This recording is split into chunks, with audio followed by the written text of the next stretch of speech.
शुरुआत करते हैं भोपाल से एक अहम खबर के साथ।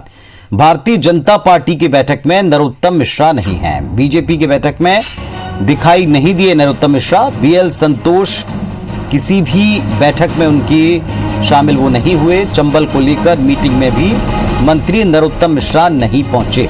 ग्वालियर चंबल की 16 सीटों पर उपचुनाव हैं। सत्ता परिवर्तन में नरोत्तम मिश्रा ने बड़ी भूमिका निभाई थी।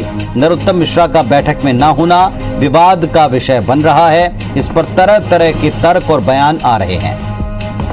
तो बड़ी खबर आपको बता दें भोपाल से, आज बीएल संतोष ने ताबड़तोड़ मीटिंग ली है। मैराथन मीटिंग का दौर चला है।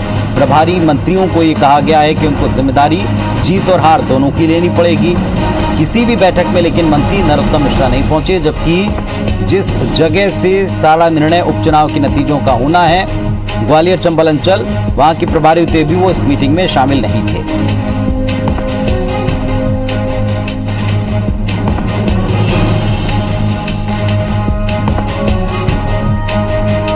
और हमारे साथ में इस वक्त भारतीय जनता पार्टी और कांग्रेस पार्टी दोनों से प्रतिनिधि जुड़ गए हैं।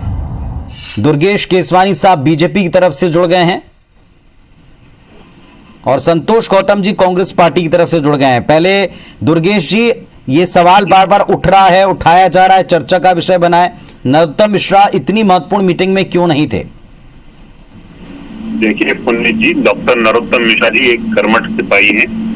भारतीय जनता पार्टी जो संगठन, जो उनका सरकार की तरफ से जो उनको निर्देशित किया जाता है, वो उस पर हमेशा खरे उतरते हैं। वो संकट मोचक के रूप में भी जाने जाते हैं। और आपने देखा होगा पूर्ववर्ती कमलनाथ सरकार ने जिस तरह से पूरे मध्य प्रदेश में त्राही त्राही मचा दी थी, अगर मध्य प्रदेश की जनता को किसी ने राहत देने का काम किया तो वो डॉक्टर नरोत्तम मिश्रा है। पर आज कांग्रेस के लोगों के पास कोई विषय इसलिए नहीं बचा है अपनी जी कि वो सिर्फ और सिर्फ ट्विटर पे, फेसबुक पे और राजनीति करना चाहते हैं। जनता के बीच में जाके राजनीति की जाती है। और क्योंकि एक गृह मंत्री हैं, वो पूरे प्रदेश की बागडोर है। अनेक कार्य होते हैं, संगठन के भी कार्य होते हैं। और इसके साथ साथ उन सब प्रदेश को उन्होंने बताया कि वो 2 दिवसीय प्रवास पर हैं और प्रवास पर निश्चित रूप से अनेक कार्य जो संगठन के होते हैं वो सब किए जाते हैं। साथ ही साथ सरकार के काम उनको भोपाल भी देखना है, उनको अपना क्षेत्र भी देखना है, मध्य प्रदेश की जनता भी देखना है और केंद्र भी देखना है। तो इसलिए मुझे लगता है ये सिर्फ और सिर्फ विषय बनाने की बातें हैं। तो क्या इसमें कोई भी नाराजगी, नेग्लिजेंसी, दरकिनार जैसी कोई बात नहीं है? देखिए, अपनी माँ से हमारे यहाँ पे कोई नाराज नहीं होता और हम अपने संगठन को अपनी माँ के रूप में लेते हैं। माँ से कभी नाराज होकर बच्चे कहीं नहीं जाते हैं। और राजी नाराजी ये सिर्फ कांग्रेस का शगुल हो सकता है। कांग्रेस को बात करने के लिए, कांग्रेस को दिल बहलाने के लिए ख्याल अच्छा है गालिब, वो मान सकते हैं। बाकी इन बातों में कहीं से लेकर कहीं कोई दम नहीं है। चलिए संतोष गौतम साहब, कांग्रेस पार्टी से मुद्दा बना रही, कोई मुद्दा नहीं है इसीलिए?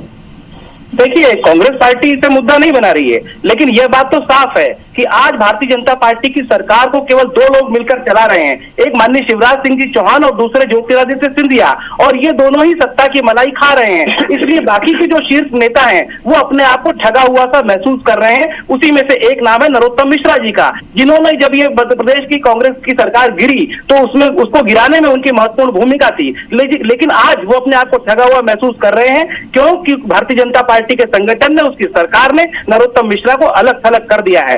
तो यह तो साफ देखने में आ रहा है कि नरोत्तम मिश्रा की किस प्रकार उपेक्षा भारतीय जनता पार्टी में हो रही है और इसको तमाम तरीके के बहानों से ढका नहीं जा सकता। साफ है कि भारतीय जनता पार्टी में गुटबाजी बहुत तेज हो गई है।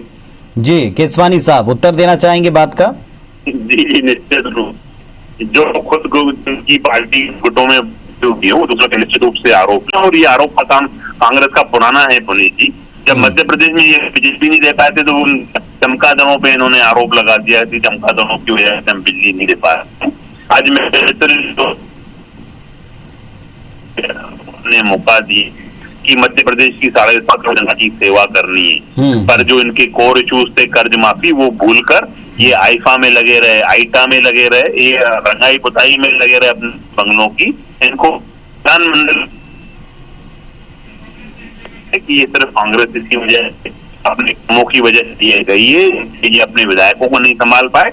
आज ये फिर आरोप हैं, इनको अपने कांग्रेस को अपने घरों को संभालना चाहिए। आज अपने घर को संभालने की नसीहत मिल रही है।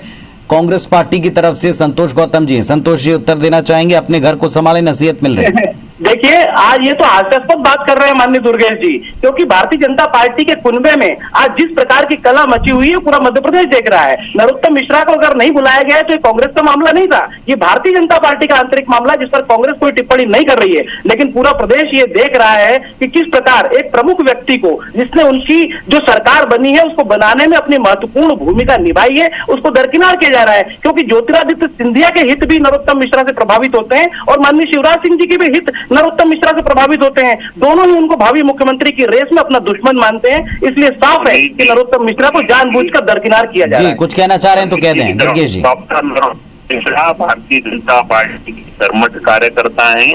संगठन और सरकार जब जैसे उनसे चाहती है कि उनको कहाँ पे किस जगह पे उनको अपनी भूमिका निभानी है, वो अपनी भूमिका निभाते हैं।